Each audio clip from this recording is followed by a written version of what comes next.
Hey, everybody. Welcome to Hardcover Promotion Strategies. Happy to have you all here and ready to get talking about promoting your hardcover. Mm-hmm. Yeah, this is going to be a really fun one. I mean, the fact that you guys are published authors is already incredible. The fact that you're going to be publishing another edition, incredible. In fact, Mackenzie has a Absolutely. cool statistic about the amount of people who actually even get to publish hardcovers, right? Isn't that like rare? Yeah, not everyone gets to publish hardcovers. I don't putting me on the spot with the statistic. I don't Oh, remember the statistic, but the fact of the matter is that most authors, the majority of authors, do not get to publish a hardcover edition, contrary to what we might believe or be used to. Especially, a lot of people will end up asking, like in the traditional publishing industry, like, "Hey, how come we're not doing our hardcover first and then a paperback?" That's because most authors don't get to do a hardcover. That's not the industry standard. Only authors who they think will sell enough books get to do a hardcover because it actually costs more to produce. I'm sure you guys are aware at this point.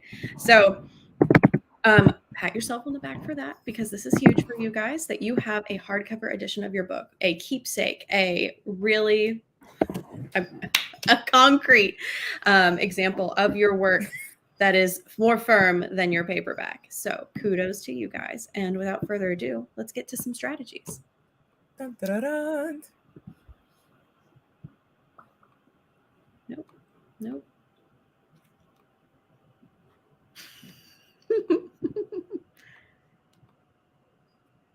There it is. Ta-da! Beautiful. We love to see it.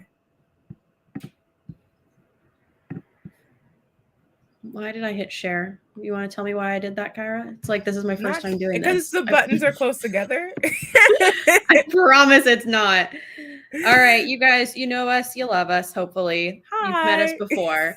Once again, my name is Mackenzie Finklea. I specialize in nonfiction works, as I wrote a nonfiction book published in December of 2019 titled Beyond the Halls, An Insider's Guide to Loving Museums, all about how much I'm obsessed with museums and the museum industry and trying to get people to love them as much as I do. And this is my lovely co-host, Kyra.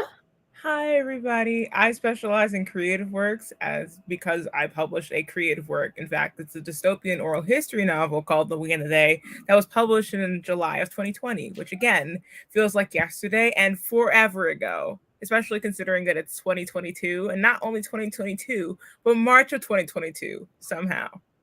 So, Truly.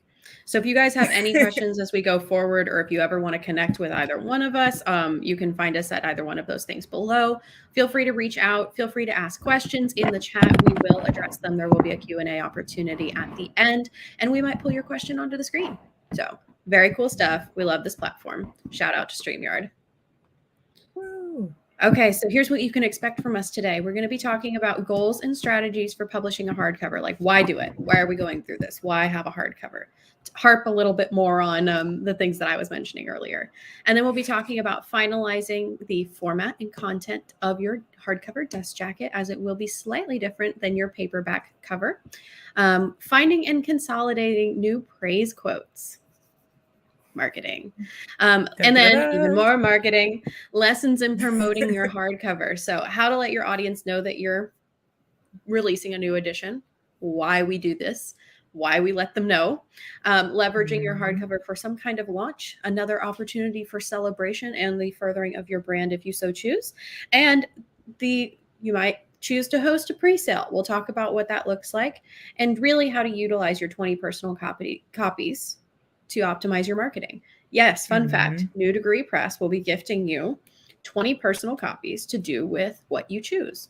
So that's a lot, guys. It's a lot, because hardcovers are not cheap to order. And the profit margin as an author is admittedly slightly less than what you would make on your paperbacks, given the nature of how much you can charge more and how much they cost to print.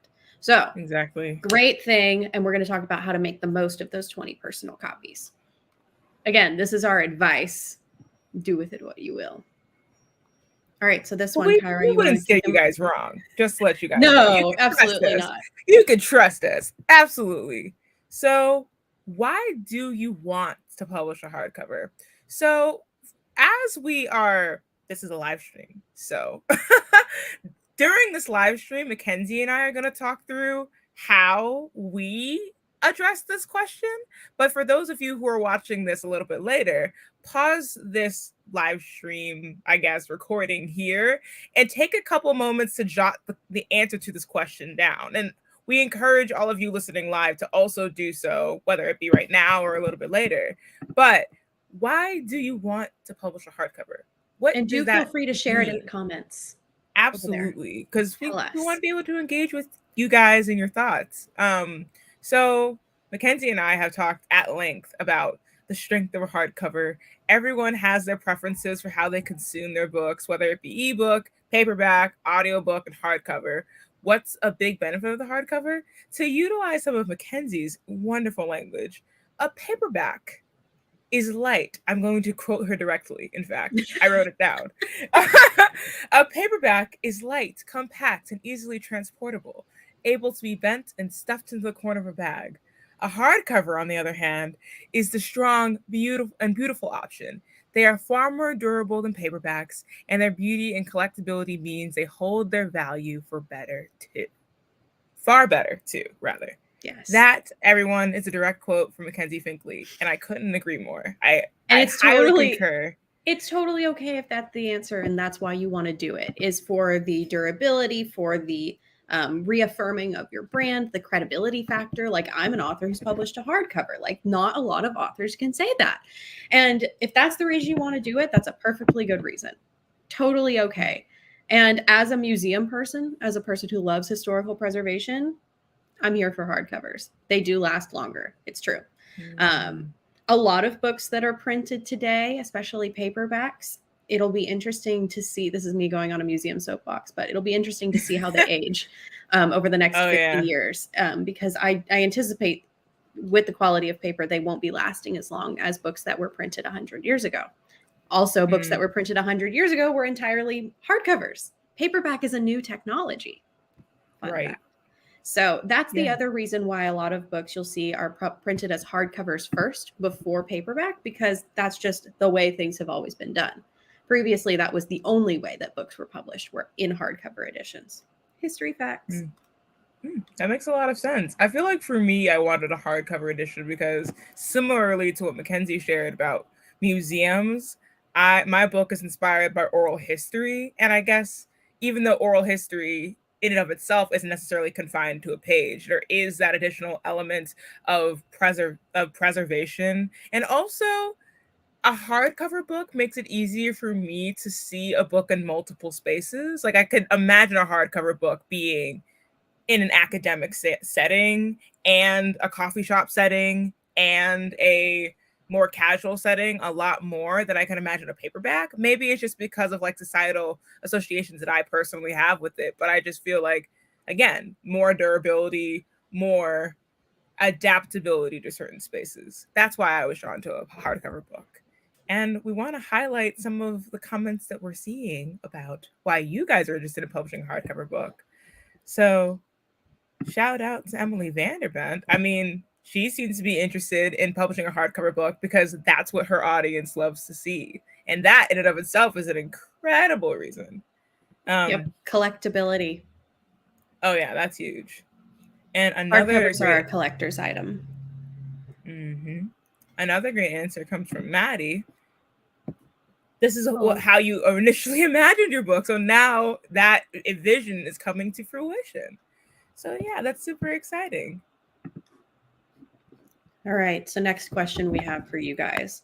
What is your goal for this launch of this edition? What do you want this new edition to do for you and your brand?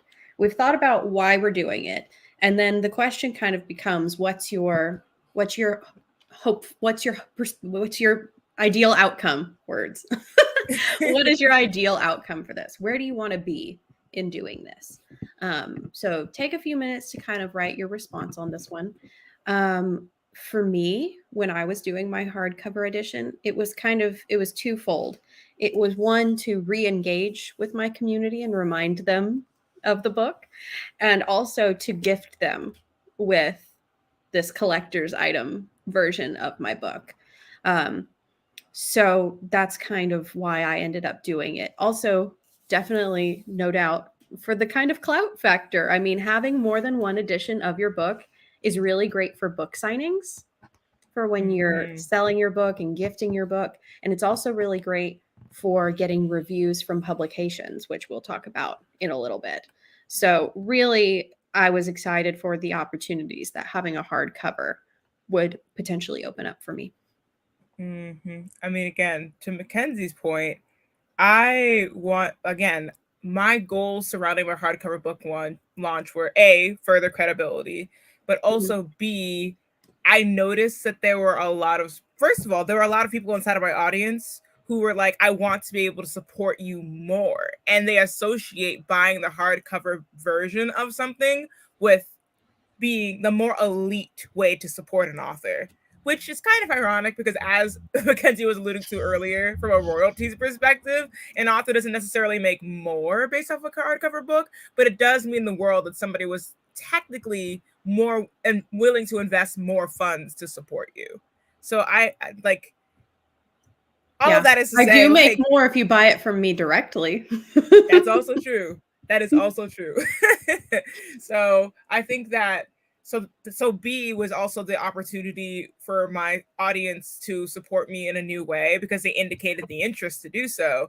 And then lastly, there are some book reviewers and some magazines that are only willing to review hardcover books. Some bookstagrammers only purchase hardcover books. So it's a matter of, again, to Mackenzie's point earlier, opening new doors for people to engage with the book because it has that additional credibility.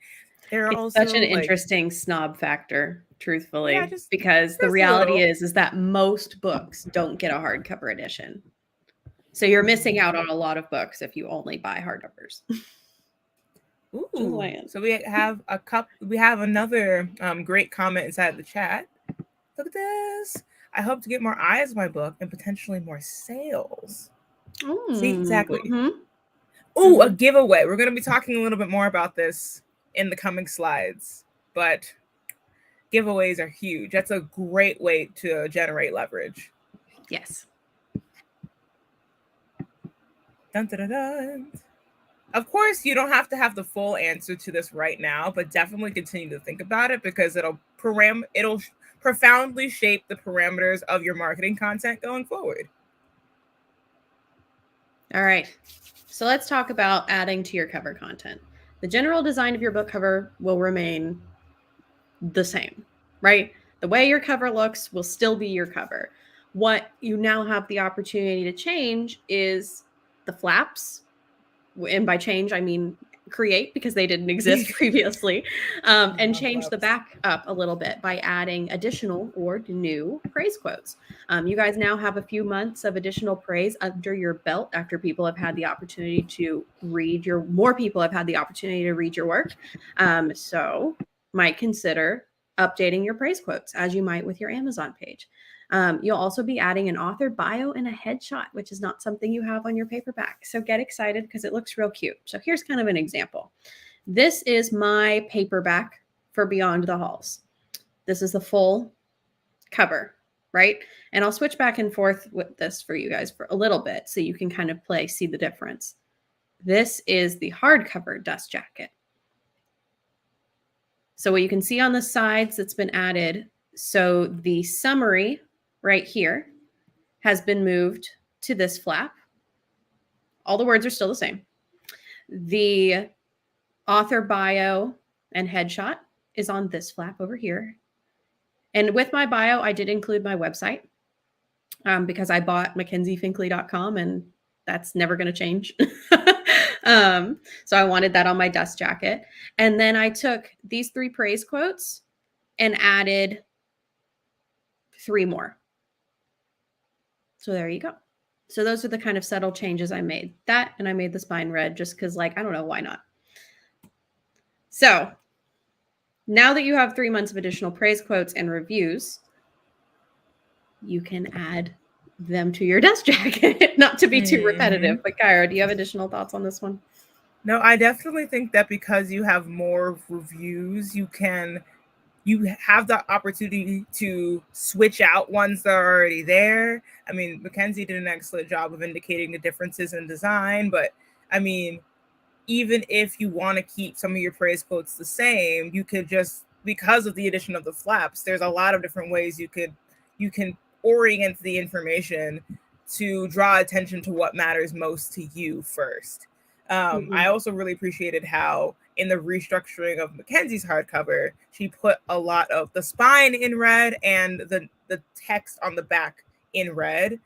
It doesn't necessarily have to be red, but the incorporation of accent colors is a great way to sort of differentiate your hardcover and to draw the eye to more important places. So I think that particularly when it comes to praise quotes, there are some people who probably meant to give you early praise sooner, but they didn't get around to it. Or you reached out to someone and they were interested in supporting you and giving you a praise quote, but again, couldn't get it to you before the publishing date. Now you have those quotes to be able to leverage. So definitely be sure to consider those. You don't have to completely replace all of the praise quotes you already have on the back, but definitely consider incorporating one or two new ones. Reach out to people to request their permission to print their quote. I mean, most of particularly to the extent in which you're able to do so, like reach out to them, confirm that they're comfortable with having their name in print, and figuring out what title or accomplishment they would like associated with them. Like, for example, you might know them in the capacity of like your friend's friend, but they also might be a person who has expertise in the industry that you wrote about. So you definitely want to highlight that in the review itself, which in many cases is similar to what you guys did for the early praise quotes in your paperback. So again, this last bullet point here, collect all of the early praise you've gotten in the last few months and think of what could be missing. You guys have a little bit of time to gather more quotes. So it's not like what you have now is all that you have to pick from. If there's a particular voice that you want to make sure is highlighted on your back cover, this is the time to reach out to that person and get it in time for this new edition. Any further thoughts, Mackenzie? No, perfect. We can march forward. So here are some, if you look at all of the praise that you currently have and you're like, there could be more. Here's where you can find potentially new praise quotes. You can go look at your Amazon reviews, comments that people have left. You can go look at Goodreads reviews, any responses people have had to interviews or podcast interviews, things that you've done in the past few months, any email correspondence where people are messaging you saying, oh my God, I loved this book so much, especially chapter 3 when blah, blah, blah, blah, blah. Or Facebook comments where people give you praise, or by directly asking someone who you feel it would be really beneficial to you to have their commentary on your work, on your cover. Remember that ultimately, the praise quotes aren't going to be the thing that sells someone on purchasing your book. The thing that will sell them is the summary. So you want to make sure that that's really crisp and clear, and it already should be because you have it on your paperback. But with your praise quotes, it's an additional credibility factor, especially if you're having quotes from peers in your industry, whether that's other authors, other fantasy authors, other romance authors, or it's people. For me, I have a lot of museum industry folks, curators, exhibit designers, people saying nice things on the back of my cover. So find what those kinds of people are for you. Find your peers and ask them to review your work. Okay. Promotion. Dun, dun, dun, dun. So announcing publication. Kyra, you want to take this one? Of course. You want the world to know that this new edition is coming out. In the same way that you had all the pomp and circumstance for the publication of your book, it might have different iterations or it might have different implications, but a new edition is worth celebrating. I really want to make a reference to the boy group New Edition, but I don't know how to do it. I guess I kind of just did. But if you guys don't know what I'm talking about, look up New Edition. Anyway, tell your audience that you launched, tell them that you launched a New Edition, because they will want to buy it by the very virtue of the fact that they want to support you. And oftentimes New Edition coincides with new information and new updates for you and your broader book journey. So post on social media, words, a video, a meme. You want to diversify the content that you use to announce this new edition. I've said that a bunch. We can deal with that. Send an email or a newsletter. 100%. This is something that you should, everybody who's subscribed to your newsletter or on your email list, they definitely need to know. And receiving a direct message about it will further incentivize them acting on it once it's available. Text, and pro tip on the email newsletter part, if you don't have a newsletter yet or you don't want to bother setting that up, your Indiegogo contributions, if you did a fundraising campaign, go into the spreadsheet of all that saved contact information and send out a bulk email to those folks, because they're your previous supporters. They're effectively the beginnings of your newsletter base. Exactly. So to that end, text, call, write a letter. Tell bookstores, especially indie bookstores, are obsessed with hardcovers or are obsessed with multiple iterations of a book, particularly if you're a local author. They want to be able to champion you as a local author and carry as much of your merchandise as possible, which is pretty awesome. So email or call them about it. Have a pre-order campaign or giveaway, which we alluded to a little bit earlier, and we'll talk a little bit more explicitly about in the next couple of slides. And have a hardcover launch party. You guys, and to at least some extent, had launch parties for the publishing of your paperbacks and ebooks. The hardcover deserves its own special event or some sort of gesture to indicate that it's a whole new realm of opportunities for your book. Yes, it's a big moment. It's worth celebrating for sure. So let's think this through. Identifying what you plan to do with your 20 personal copies, because that's a big deal. So the question is, well, what can I do with those, right? Besides just straight up give them away like candy. You can give them to reviewers. Like Kyra mentioned earlier, there are certain reviewers who only accept hardcover copies. Those kinds of reviewers are some high stakes Bookstagram influencers, some major publications, writing journals, for example, my university alumni magazine.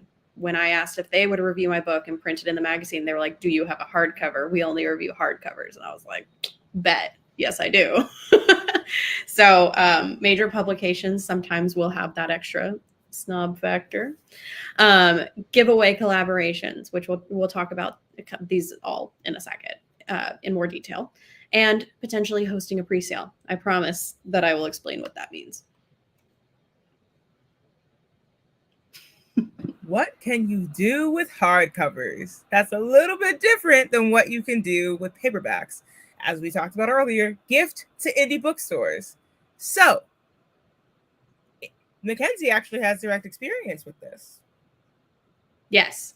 So what you can do with your hardcover edition, especially since it's a personal copy that's been gifted to you, it's at no cost. Talk to an indie bookstore about giving it to, like, you give it to them, right? You say, here's a copy of my book. This is a gift. I don't want it back. I have a funny story about that one. Apparently some authors come back and they're like, give me my book back. You're like, why? It was a gift.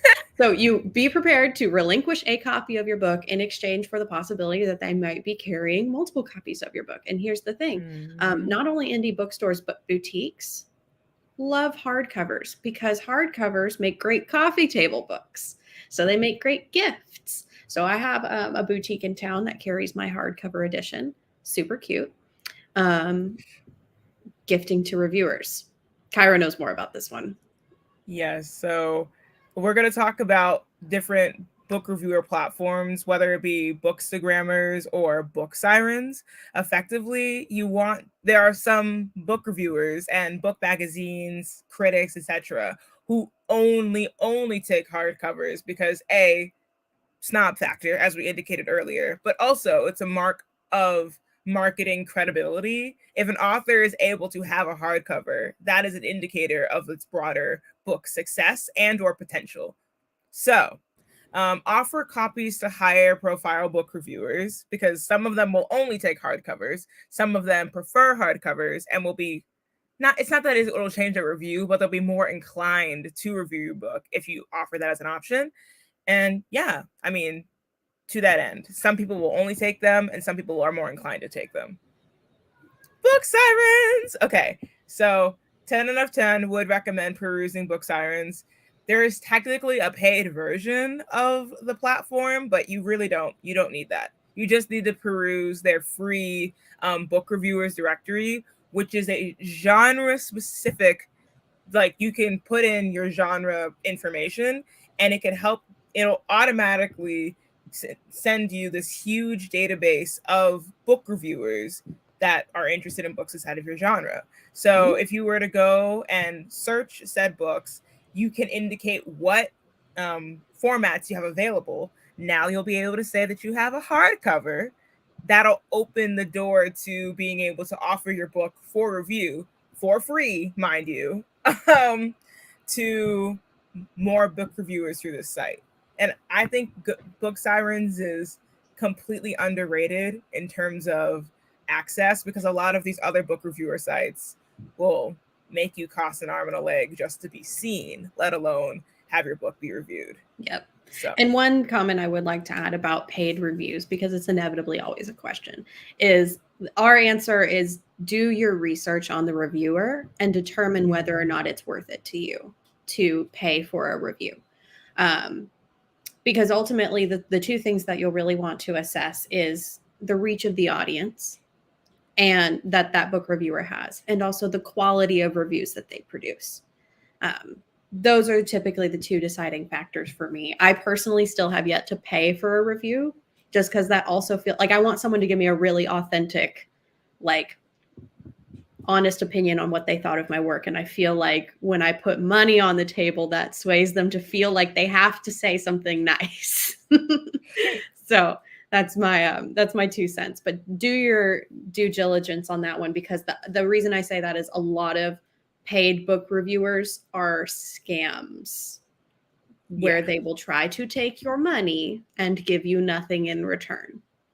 Like absolutely nothing. Yeah. So be careful. Yes. After launch promotion.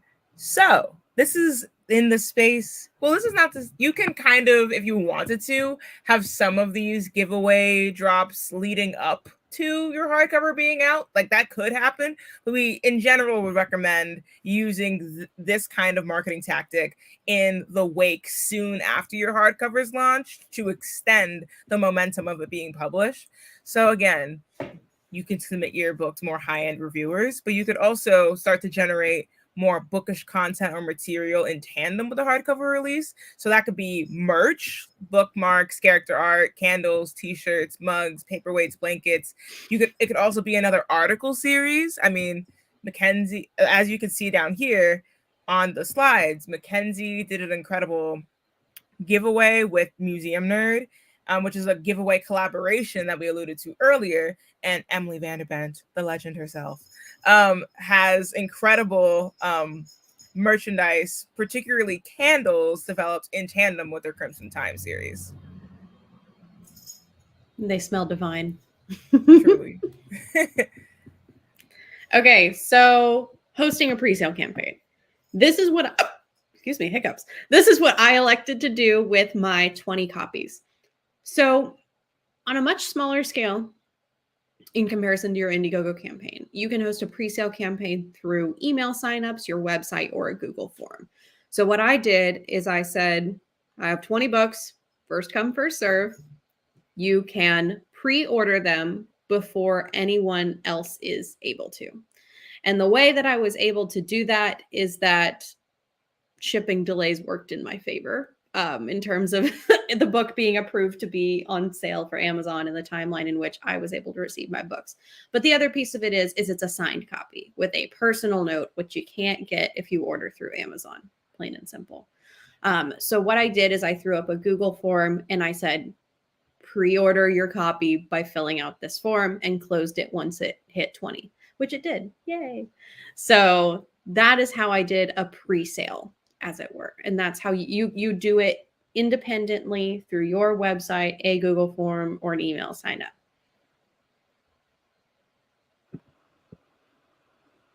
Okay. So we talked and alluded to launching your new edition with an event, like a launch party, or it could be a series of events. Whatever could I mean by that?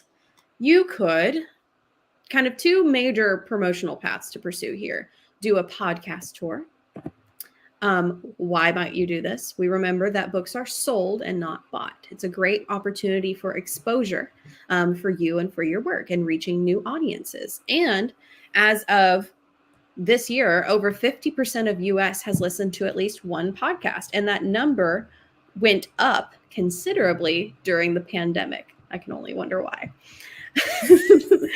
So set a goal for yourself and really think big numbers here, because this is a volume game. Set a goal for yourself, like 12 or more podcasts that you want to be on within the next, insert number of weeks here, 4 to 6 to 8. Get a spot, do some research, do some semi-custom outreach, like consider listening to a podcast before pitching yourself to them. Remember to spell their name right in the email and really drive home why it would be worth it to them for you to be on their podcast, right? How it would help their marketing audience reach, how it aligns with their vision for their work, as well as armed with the knowledge that podcasts are almost always looking for guests, unless they're booked out for the year. It is helpful to them that you are offering your services as being a person willing to come and speak. And then always remember to exit gracefully. This is advice from our author coach, John Saunders. Be thankful, be curious, be helpful, and be gone. So the way that this ultimately ends up playing out is at the end of your message saying, is there anything that I can do for you to help further your brand? And usually the answer to that question is also to promote the podcast that you will be on. Why would you not want to do that? It's a great question, and a lot of podcast guests don't for some reason.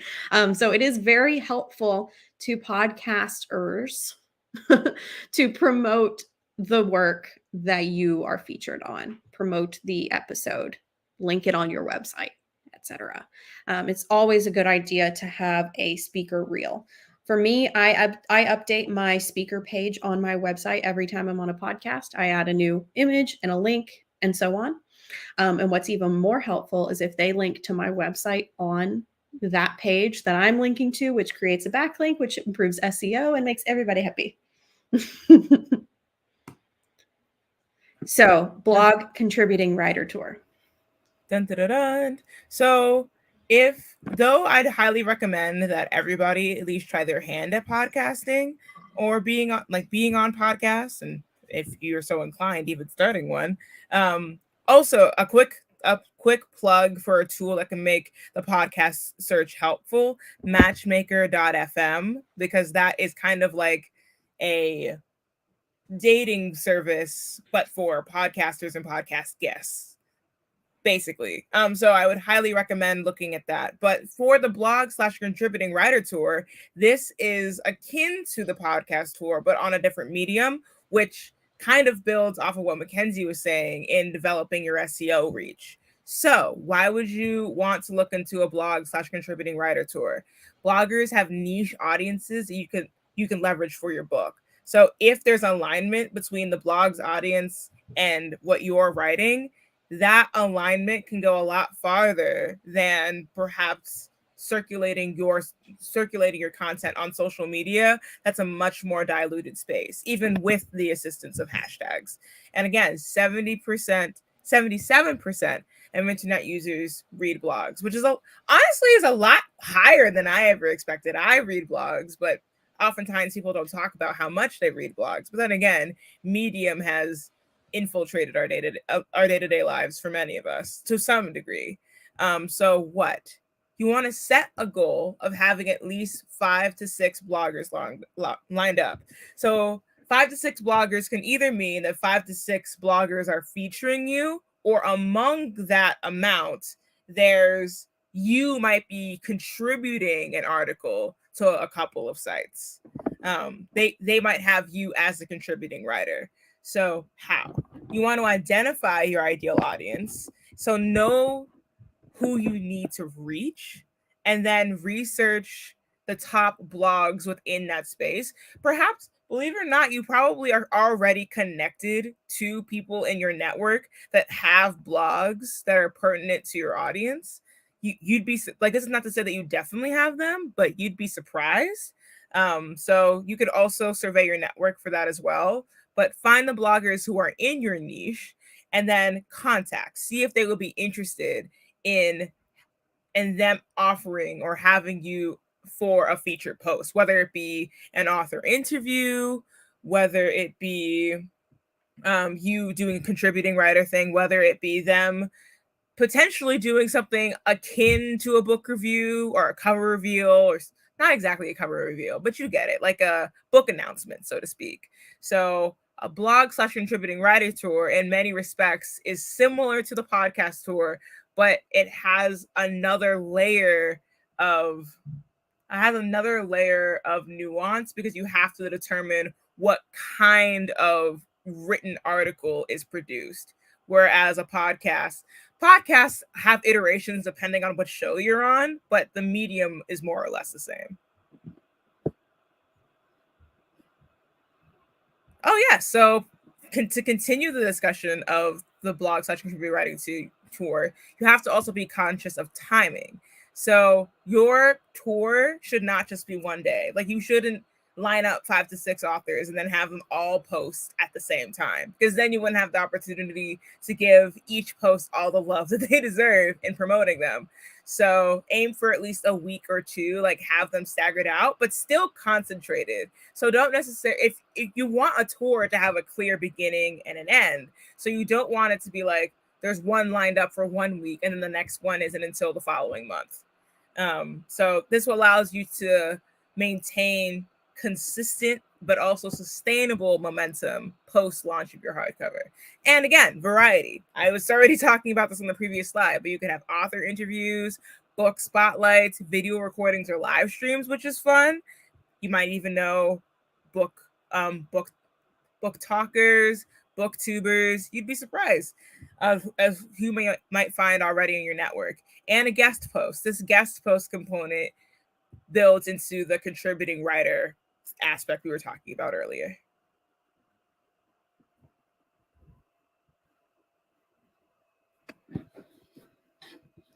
Ooh, you're on mute, Mackenzie. I didn't say anything important, I promise. Okay, so this is final, questions, comments, concerns. Ask a question in the chat. We'll pull it on the screen. Something that needs to be mentioned is this in the asterisk. If it's concerning production logistics, those questions go to your marketing and revisions editor, who you've been partnered with. One of the questions I did see in the chat, which falls under this category, is, can I add additional material to your book? Talk to your MRE, because the answer is not no. But it is more complex. So let's see if there are any questions that have been missed. We are using StreamYard. This is true. It's a great platform. It looks very professional, don't you think? We love it. It's also great if you wanted to do a launch event where you invited additional speakers to be at your event, or if you wanted to do a partner collaboration where you talk with another author, another reader about your book and stream it to YouTube. Yeah, 20 out of 10 would recommend, because you can even design aspects of how this is displayed. Like, the media team members did an excellent job to make this look so spiffy. Is there any strategy for getting new praise, like specific people, or just find who you can and make them sound good? Both. Yes. The answer is yes. To both.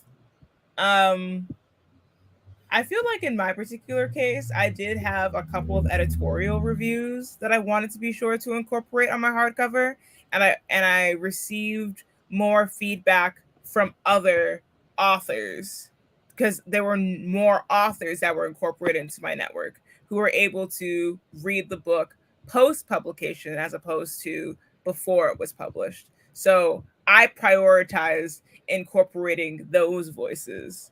But for example, if I were to have another edition of The Wee and the They, I would want to go back and incorporate maybe one or two oral historians in on my back cover, like more explicitly, like they identify as oral historians. So, and I can still do that in other marketing iterations. But all of that is to say, like, I would definitely consider the last point that we made about gather all of the praise that you've received and then figure out what's missing. If there's nothing missing, then just pick the best of what you have. But if you could tell, like in your heart, that something is missing, then be intentional about reaching out. The icon. Yes. And on making them sound good, that is absolutely a thing that you can do. If someone is paralyzed by not knowing what to say, but they want to say something nice, you can always offer up, does this sound like something you might say? And go from there. And they can make adjustments and feel inspired by that commentary to create something that's more in their words.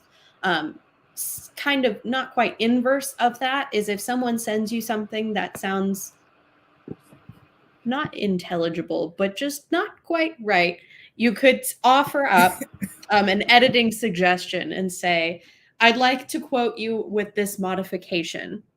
Do I have your approval? Always ask. Don't modify people's words without their permission. That's a no-no. Do you recommend adding a book award on jacket or inside the book? If this is a matter of either or if this is a matter of do it or don't do it, the question is ultimately up to you. Personally, I ordered stickers for my book award, and I offer it to people as an add-on. If they buy a book, I say, do you want to add a sticker to the cover? I don't just put it on there for them, because some people, it's a snob factor thing. Yeah. Some people, they either really want it as a collector's item, they want to have the sticker, and some people are completely adverse to the sticker. Like, keep stickers off my cover. Like, take it off. I don't like it. And whenever someone gets, like, whenever there's a book that's been made into a movie, for example, and there's a big sticker that says, now major motion picture, covering up like a quarter of the cover, it gets people riled up. So for me, I leave it as an add-on option. Personally. But I know Stephen Howard, he automatically puts his on the cover. He digitally,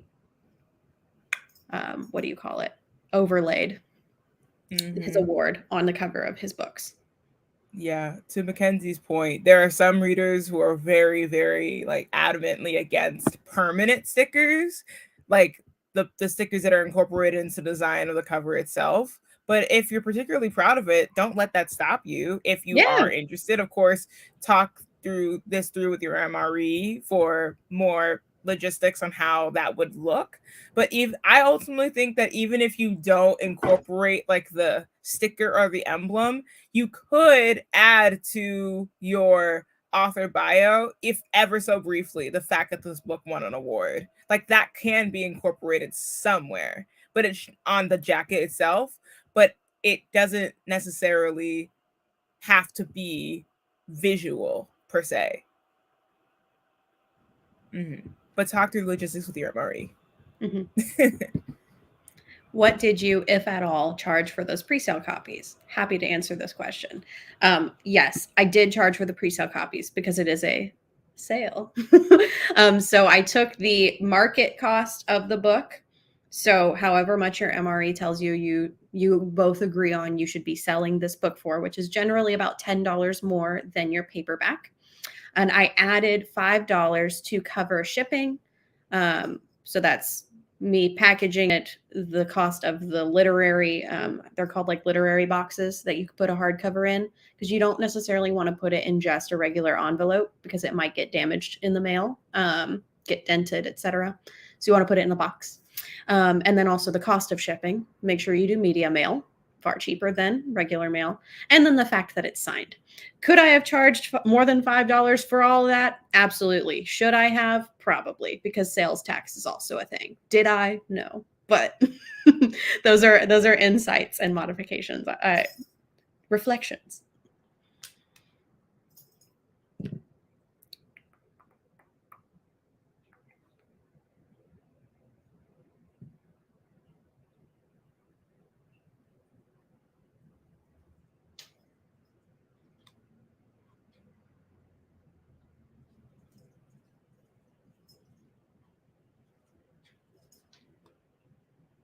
Resources for getting on podcasts.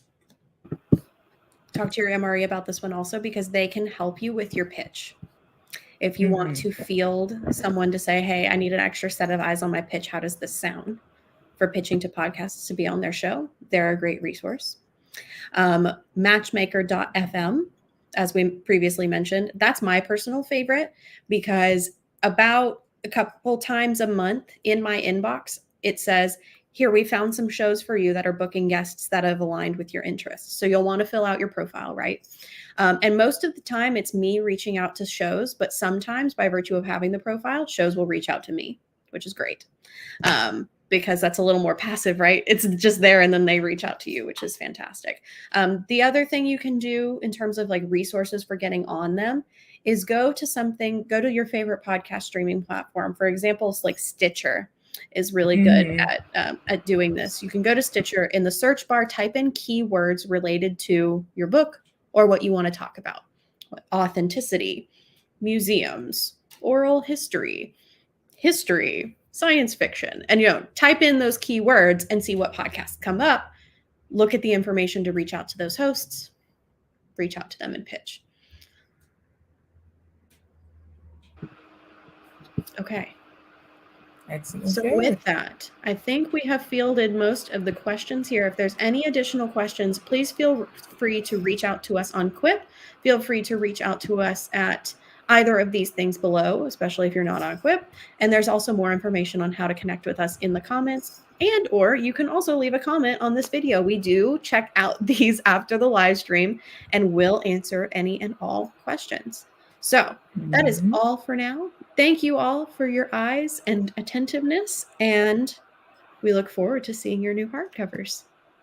Yeah, we're so excited for you guys. This is a whole new world and a whole new step in your book journeys. Bye.